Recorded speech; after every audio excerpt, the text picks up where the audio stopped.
नमस्कार दोस्तों, आप देख रहे हैं एचवीएस स्टडीज़ और इस वीडियो में आपके लिए 27 जुलाई 2024 का करंट अफेयर लेकर आ गए हैं। करंट अफेयर के साथ साथ स्टैटिक जीके और रिलेटेड करंट अफेयर्स का रिवीजन करते हुए चलेंगे। अगर आप इस चैनल पर पहली बार आए हो तो चैनल को सब्सक्राइब कर लीजिएगा। वीडियो अच्छी लगे तो वीडियो लाइक करके ज़रूर जाइएगा। लास्ट में आपके लिए क्विज़ रखा है, उस क्विज़ को ज़रूर सॉल्व कीजिएगा। चलिए बात करते हैं लास्ट डे के क्विज़ की। लास्ट डे आपसे क्वेश्चन पूछा गया था, who secured their first Formula two victory at the Hungarian Grand Prix after Richards Verschoor was disqualified. तो रिचर्ड वर्चूर के अयोग्य घोषित होने के बाद हंगरी ग्रैंड प्रिक्स में अपनी पहली फार्मूला 2 जीत हासिल की है। तो ये भारतीय हैं जिनका नाम कुश माइनी है, इनके द्वारा जीत ये हासिल की गई है।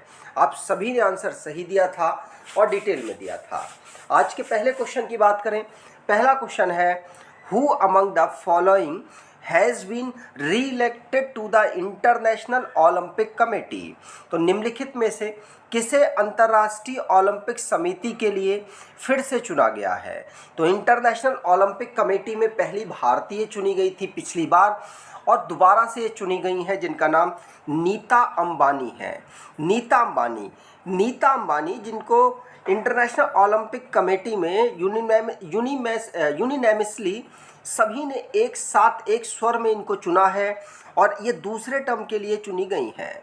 नीता अंबानी जिन्होंने रिलायंस को 2016 में फाउंड किया था और ये पहली वुमेन बनी थी जिन्होंने इंटरनेशनल ओलंपिक कमेटी को यहाँ पर ज्वाइन किया। इंडियन की बात कर रहा हूँ। अपॉइंटमेंट से रिलेटेड जो करंट अफेयर्स बने हैं उनको रिवाइज करते हैं। पहला क्वेश्चन पढ़ लिया। दूसरा, रिजर्व बैंक ने अभी रिसेंटली में फेडरल बैंक के एमडी और सीईओ के रूप में कृष्णन वेंकट सुब्रमण्यम को अप्रूव कर दिया है। पेटीएम पेमेंट बैंक के नए मैनेजिंग डायरेक्टर और सीईओ कौन बने हैं? तो अरुण कुमार बंसल बने हैं। और प्रेसिडेंट पॉल कगामे ये रवांडा के 4th टाइम के लिए बने हैं। और रॉ के former chief Rajendra Khanna additional national security adviser बने हैं। नेशनल सिक्योरिटी एडवाइज़र कौन है? तो अजीत डोवाल भारत के नेशनल सिक्योरिटी एडवाइज़र हैं और तीसरी बार वो चुने गए। अगला question, which country will host the inaugural Olympic esports games in 2025। तो कौन सा देश 2025 में उद्घाटन ओलंपिक ई स्पोर्ट खेलों की मेज़बानी करेगा? तो ये सऊदी अरेबिया करेगा और Saudi Arabia e sports game Olympic e sports game को होस्ट करना पहली बार कर रहा है। और इसके द्वारा इस साल 2025 में जो ओलंपिक ई स्पोर्ट्स गेम होंगे वो ऑर्गेनाइज किए जाएंगे। इंटरनेशनल ओलंपिक एसोसिएशन के द्वारा इसको ऑर्गेनाइज कराया जाता है। अगर ये सऊदी अरेबिया इसमें पहली बार ऑर्गेनाइज कर रहा है, इसलिए जापान ई स्पोर्ट्स यूनियन की भी ये मदद लेंगी। अब स्पोर्ट्स से रिलेटेड जो करंट अफेयर्स बने हैं उनको रिवाइज करते हैं। पहला क्वेश्चन पढ़ लिया। दूसरा, शौर्य बाबा ये वर्ल्ड जूनियर स्क्वैश चैंपियनशिप 2024 में जीत इन्होंने दर्ज की और ब्रॉन्ज मेडल यहाँ पर जीता है। भारत के सबीरा हैरिस इन्होंने women trap event ISSF junior world cup जिसको इटली में ऑर्गेनाइज कराया गया वहाँ पर इन्होंने ब्रॉन्ज मेडल जीता है। गगन नारंग जिनको इंडिया का चेफ डी मिशन चुना गया 2024 ओलंपिक के लिए। और गौतम गंभीर को इंडियंस मेंस क्रिकेट टीम का कोच चुना गया है, हेड कोच चुना गया है। विश्वनाथन आनंद जिन्होंने लियोन मास्टर चेस टूर्नामेंट 2024 जीता और 10वीं बार ये जीता है। ऐसा करने वाले 5वें खिलाड़ी बन चुके हैं। 11 मेडल भारत को अंडर 17 एशियन रेसलिंग चैंपियनशिप पे प्राप्त हुए हैं। अगर आप कोई ई बुक परचेज करना चाहते हैं तो डिस्क्रिप्शन बॉक्स में लिंक है, वहाँ से ई बुक परचेज कर सकते हैं। अगला question, recently which Indian shooter has been awarded the Olympic Order by the International Olympic Committee. तो हाल ही में किस भारतीय शूटर को अंतर्राष्ट्रीय ओलंपिक समिति द्वारा ओलंपिक आदेश से सम्मानित किया गया? तो ओलंपिक ऑर्डर से सम्मानित किया गया है किसको? तो ये भारत के अभिनव बिंद्रा हैं, जिन्होंने भारत को पहला गोल्ड मेडल दिलवाया था ओलंपिक में। 2008 में जो ओलंपिक हुआ था उसमें भारत को इंडिविजुअल कैटेगरी में पहला गोल्ड मेडल अभिनव बिंद्रा ने ही दिलवाया था, और इनको ही इंटरनेशनल ओलंपिक कमेटी ने ओलंपिक ऑर्डर अवार्ड है उससे सम्मानित करेंगी। ध्यान रखिएगा, 142वां जो इंटरनेशनल ओलंपिक कमेटी का सेशन होगा पेरिस में, वहाँ पर इनको सम्मानित किया जाएगा। अगला question, which will be the fourth capital city of the northeast region to come under railway connectivity by July next year। तो आपको पता है नॉर्थ ईस्ट स्टेट्स में 7 सिस्टर आते हैं। 7 सिस्टर असम, अरुणाचल प्रदेश, नागालैंड, मिजोरम, मणिपुर, त्रिपुरा, मेघालय और मिज़ोरम की बात की है। मतलब ये टोटल 7 राज्य है, जिनमें सिक्किम को भी आप इंक्लूड कर सकते हैं, लेकिन सिक्किम 7 सिस्टर में नहीं आता। तो इन 7 सिस्टर्स में यहाँ पर 3 इनकी जो कैपिटल्स है उनमें 3 कैपिटल में ट्रेन पहुँच चुकी है, रेलवे कनेक्शन पहुँच चुका है। लेकिन अब क्या हुआ, अभी रिसेंटली में 4th कैपिटल को भी कवर कर दिया गया। किस राज्य की 4th कैपिटल को कवर किया गया? तो आंसर होगा ये 4th कैपिटल ऐज़वाल को कवर किया गया है। ऐज़वाल किसकी है? तो मिज़ोरम की ये कैपिटल है, जो कि 4th कैपिटल के रूप में नॉर्थ ईस्ट रीजन में बनी है, जिसमें रेलवे कनेक्टिविटी को अगले साल जुलाई तक इसको कनेक्ट किया जाएगा। काम ऑलमोस्ट ख़त्म हो चुका है, ट्रायल वगैरह चल रहे हैं। इससे पहले जो गुवाहाटी मतलब दिसपुर अगरतला को कवर किया, दिसपुर जो कि असम की कैपिटल है उसको कवर कर दिया गया था। त्रिपुरा की कैपिटल अगरतला को कनेक्ट कर दिया गया था, और अरुणाचल प्रदेश की कैपिटल ईटानगर को कवर कर दिया गया था रेलवे कनेक्टिविटी से। अब अगले साल तक हम मिज़ोरम की जो कैपिटल ऐज़वाल है उसको भी रेलवे कनेक्टिविटी से कनेक्ट कर देंगे।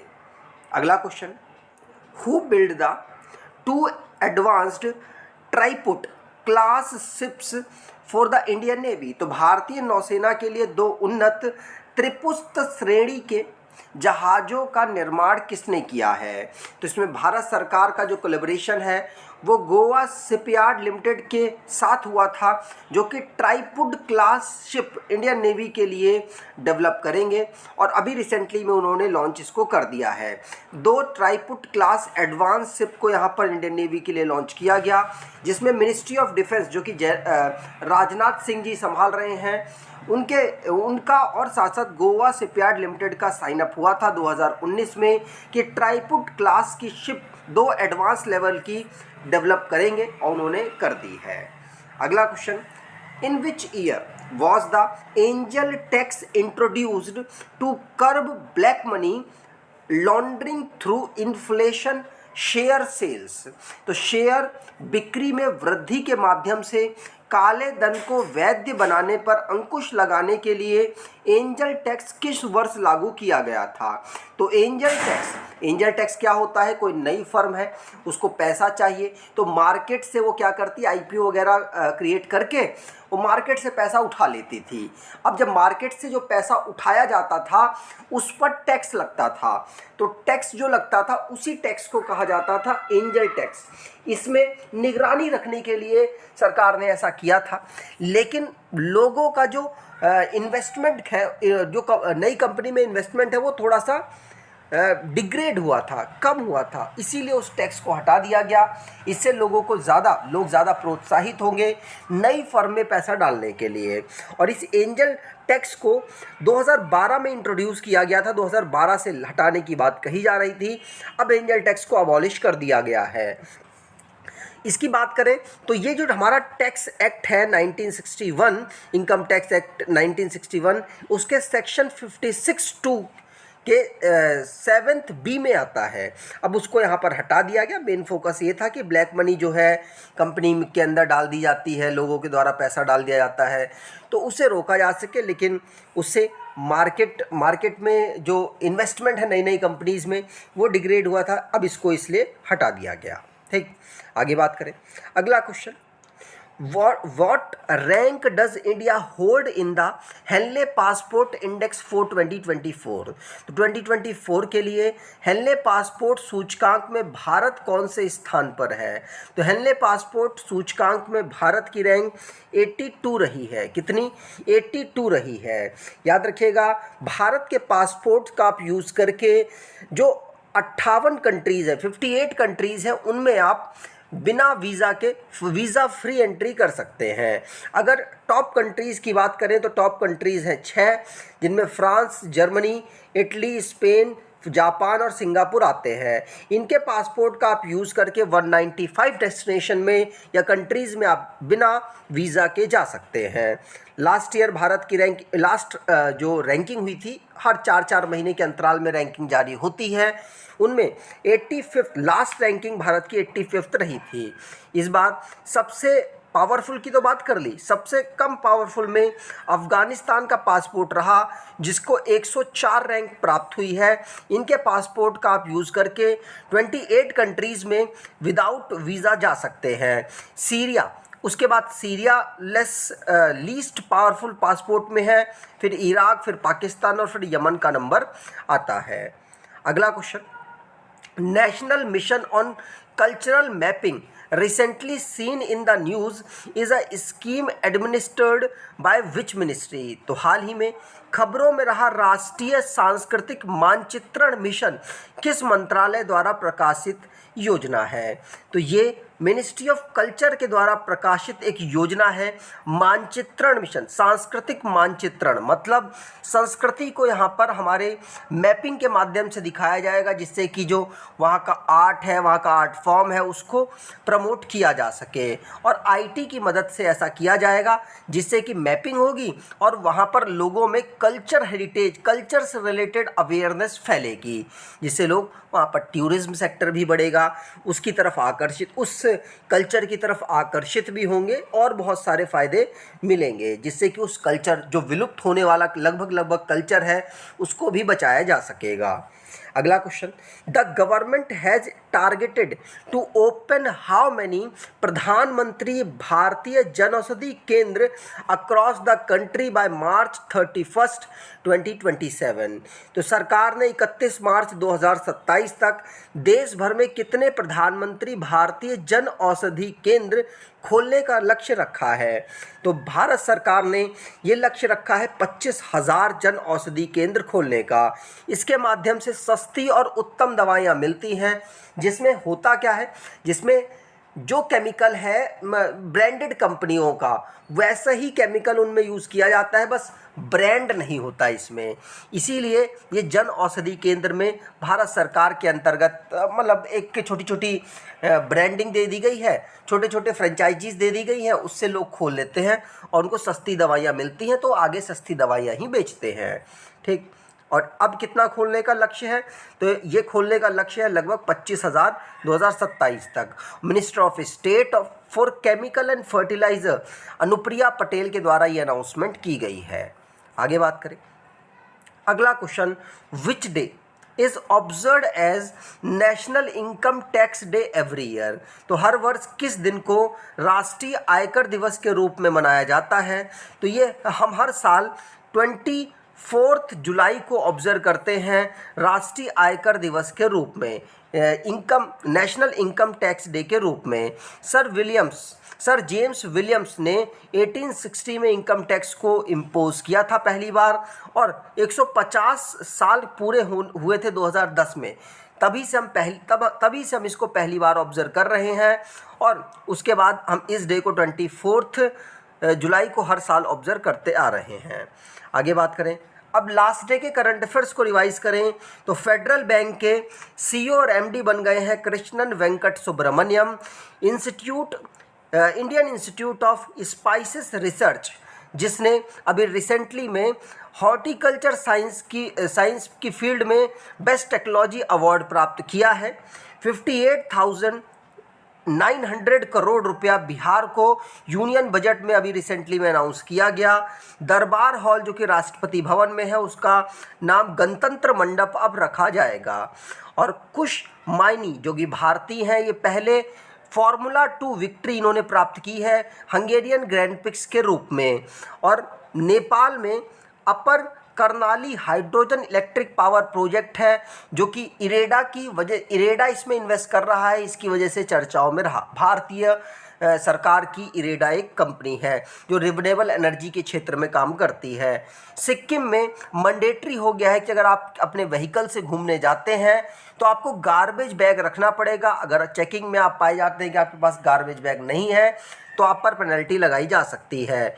26 जुलाई को हम पेरिस ओलंपिक 2024 डे ऑब्जर्व करते 26 जुलाई को हम पेरिस ओलंपिक 2024 स्टार्ट हुआ है और 26 जुलाई को ही ओपनिंग सेरेमनी हुई है जिसमें भारत के पीवी सिंधु और जो कमल हैं उनके द्वारा यहाँ पर ओपनिंग सेरेमनी में भारत का झंडा लेकर ध्वजवाहक के रूप में चले हैं।